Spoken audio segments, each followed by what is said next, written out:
Porn might be the worst habit in terms of destroying your mental health and confidence. It's brutal.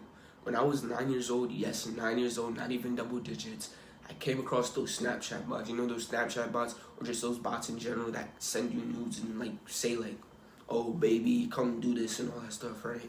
I was 9, right? 9 at the time when the Snapchat bot like texted me, right? When I was first exposed to it.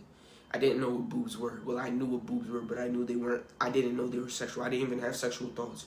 But as soon as I saw this thing, I got aroused. And I went into the bathroom and I instinctively started masturbating. I shot a blank, of course, because my body was literally not ready for me to have sex. I did not produce semen yet because my body didn't believe that I needed to be worried about that yet. But regardless of the fact, just the feeling of it felt super good. So fast forward to like 11, 12, quarantine struck, right? This is when it got bad. This is when it became an addiction, right? When I was 9, I did it sometimes, maybe once a month. But 11 and 12, it got bad. I want you to hear this. I masturbated 3 to 7 times a day from April 2020 to October 2020. That's 6 months, right? It was so bad to the point that it was hurting to pee. I didn't even get hard anymore seeing naked women. My brain was so fried that I had to flip through video after video trying to get hard, to get aroused. I was so desperate for stimulation just in general. I was so desperate just to feel something again, right? By the way, I'm 12 years old and I was like numb to life. I masturbated even when it was hurting to masturbate it. Since I masturbated so much, it got kind of sensitive, so it hurt. But I still did it anyways. It wasn't even enjoyable. It was just like a part of me. Like I had to do it. It was like a duty for me to masturbate. And if I didn't do it, I would be like a disgrace to my family or something like that. Like that's how bad it got. Let's just say 2020 was bad. I was at my worst state mentally. I was 5'4", 190 pounds. I was morbidly obese for my size, I would say. I would just play Fortnite all day.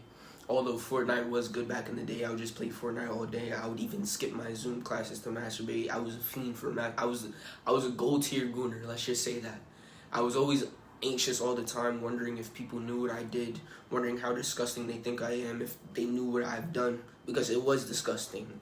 I would feel like a loser. I was depressed and didn't even enjoy life at 12. I was depressed. I should have been the happiest soul at 12, but porn just sucked that out of me. Pause. Now fast forward to today, and I really think about porn, and I don't watch it or masturbate at all, right? I'm not gonna lie to you. Sometimes I give in, but it's like once every 2-3 months, right? So I'm good on it. It's not an addiction. I'll barely even say that I do it anymore, right? But sometimes I can go like a whole 6-month stint without even thinking or having the urge to do it, right? Obviously, I'm horny, right? I'll be horny, but like I don't have the urge to do it. So when I like got rid of this, my anxiety lowered, my overall mood has greatly improved. So if you've been like struggling with porn, right, porn addiction, jacking off, this video is gonna be perfect for you. In this video, I'm gonna teach you how to quit porn for good. And I just want to add that I'm a gold tier gooner. I was the extreme 3 to 7 times a day. And now I rarely do it, right? Maybe once every 2-3 months, right? So from 3 to 7 to once every 2-3 months. So I'm a gold tier gooner. You're probably not even as bad as me. So if these things work for me, they're going to work for you. Trust me. Section 1, understanding why you're addicted. Every habit has a cue, routine, reward, and craving, right? Every addiction is a habit. Meaning every addiction has this cue, routine, reward, and like craving kind of habit loop. The craving is the anticipation of the reward. For example, they did an experiment where every time a monkey saw a shape, he had to press a button to get juice. And when he drank the juice, he got a reward from the juice, which was, it just simply tasted good. It gave him like a boost of dopamine, right?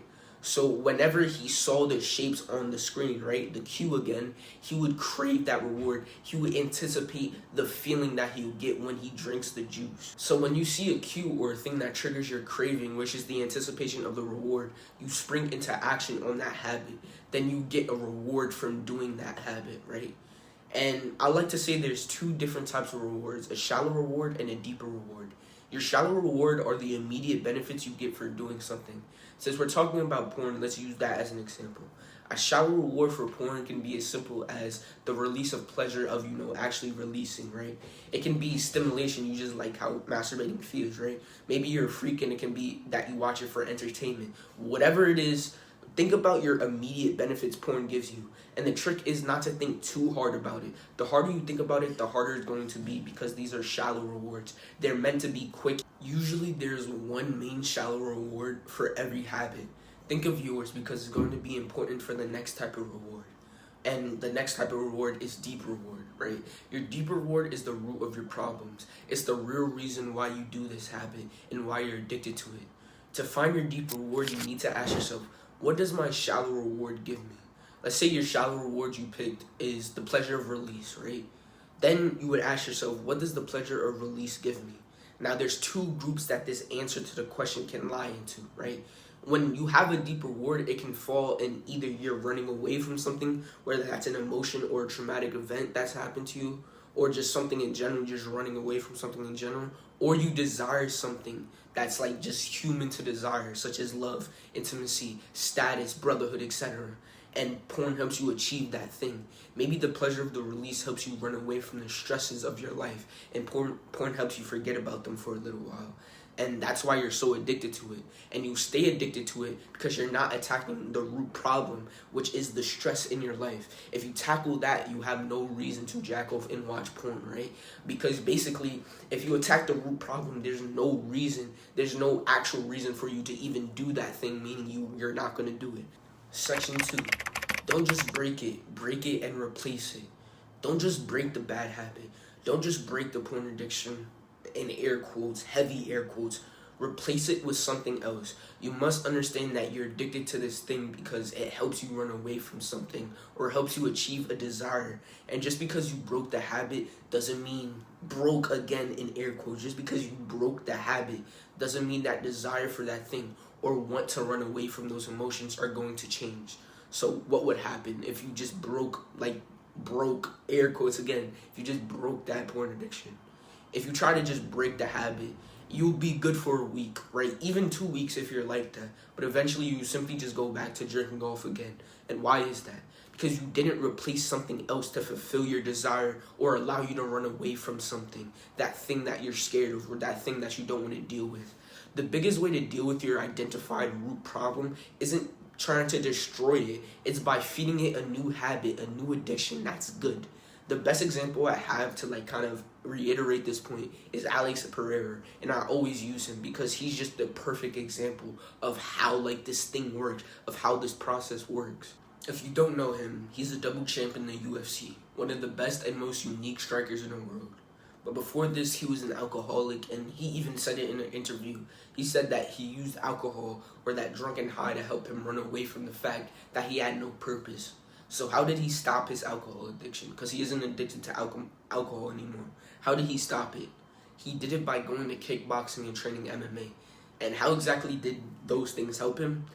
It helped him solve the root problem of not having a purpose, right? Now he's not running away from the fact he doesn't have a purpose anymore because kickboxing and MMA helps him have a purpose, right? Because since now he has a purpose to train kickboxing and MMA, fight and win, as a result, he has no reason to be an alcoholic anymore. He has no reason to drink anymore because he found a healthy way to solve his problem. And that's what you have to do. Just remember this quote that I made, right? You don't just break your porn addiction. What actually happens is you break your porn addiction because you replaced it with a good habit.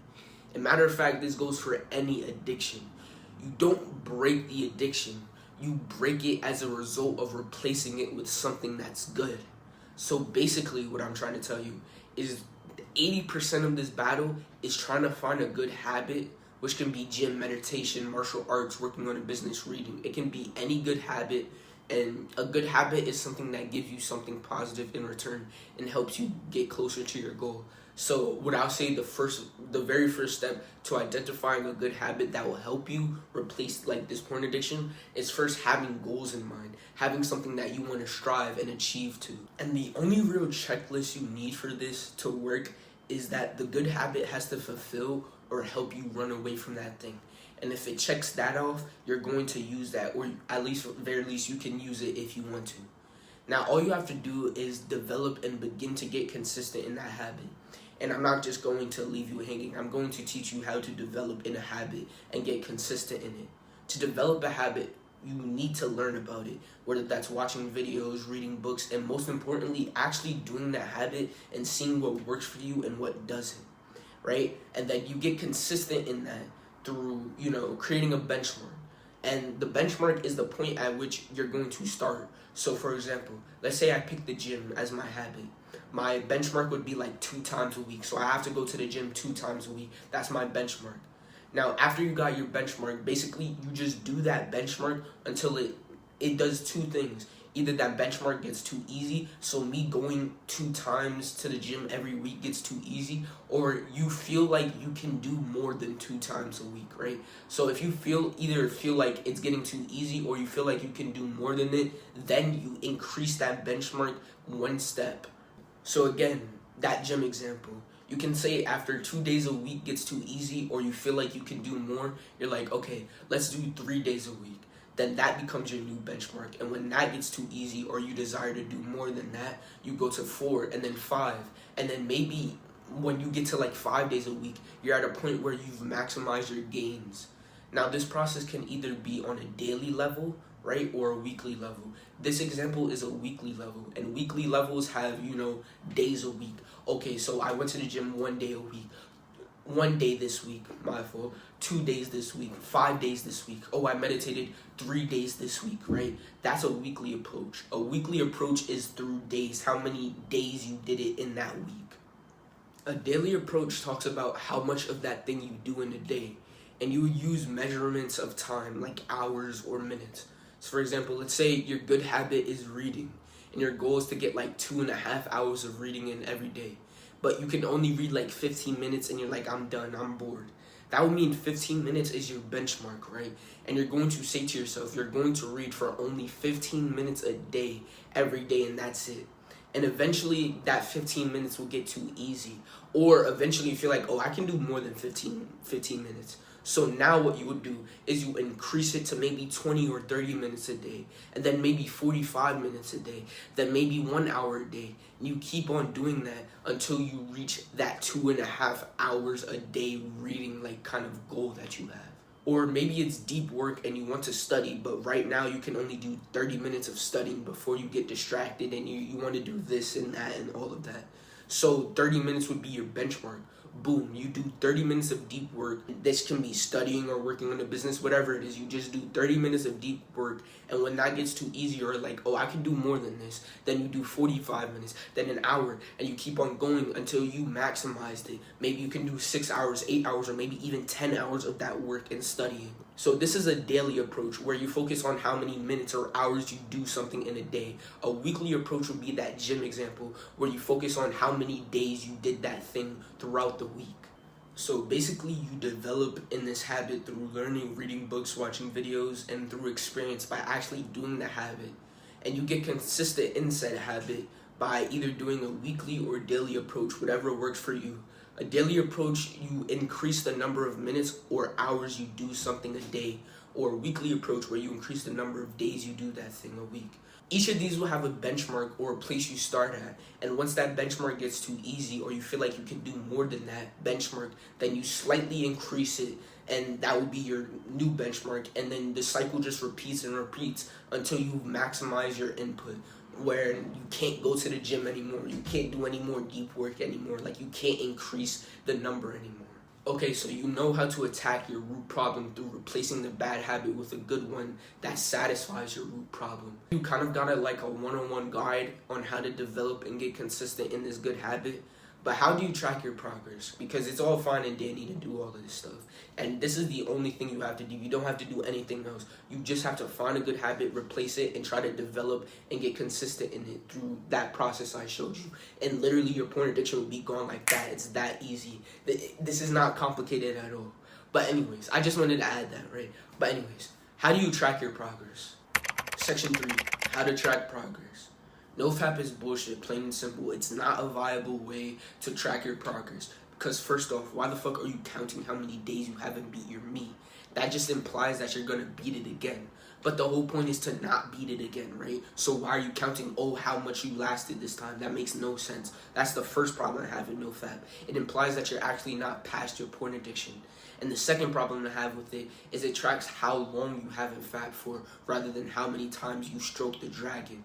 Think about it like this. One person goes on a 6-day streak, no fapping, then chokes the chicken 7 times in one day. He's a gold tier gooner, he's a gooner classic, right?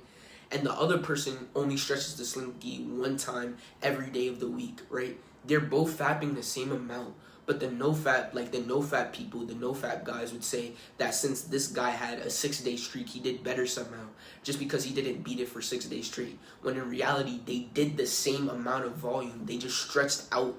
It just stretched out differently, right? He saved it all for this day, while the other guy split it like more equally, right? So there's 2 main problems I have with NoFap. A, it implies that you're not past your addiction, meaning you'll struggle to even break the addiction. And 2, it counts how long you did it rather than how many times you did it, which is the actual measurement we want to see to track our progress, how many times we're doing it rather than how long we lasted this time. So how do you track progress? You track it through progressive deload. So like progressive overload, you increase the sets or weights of an exercise so your muscles can grow. Progressive deload is the exact opposite. You do less of a thing to get rid of it. So in this case, we're trying to get rid of our porn consumption. So we need to do less and less of fapping. And rather than tracking our progress or how many times we fap with our streaks and how long we last this time, instead, much like everything else, we need a benchmark, right? So before we can track our progress, we need a benchmark. So what we must do first is track how many times we fap in a month, right? So this sounds weird, right? But I want you to look at the date right now and vow that you're just going to, every time you watch porn and nut, you will track it for a full month straight. So look at the time right now, look at the date right now, and for that month, right? So this thing is going to be put in on October, right? Or whenever you see this video. That month, right? So let's say it's like November 11th when you see this. December 11th, from November 11th to December 11th, you're going to track how much times you fab and nut, right? It's going to sound weird, but trust, it's going to do wonders for you. This is very important, right? And you track it on your notes from your phone, piece of paper, calendar, whatever. You just need something to track it. I did it with loose leaf. It can be as simple as that, right? Now, all you have to do is vow and promise to yourself that next month you'll try to get 1 to 5 faps less, right? Maybe you were like me, a gooner, a gold tier gooner, platinum, whatever. I got 50 my first month, and I vowed to get 48, 2 less than 50. I mean, yeah, 48 a month is still actually, that's terrible, but it's still better than 50. And it was easy because I knew I could refrain from not busting 2 times for a whole month. It seemed doable, and I did it. So then next month, I was at 48 now.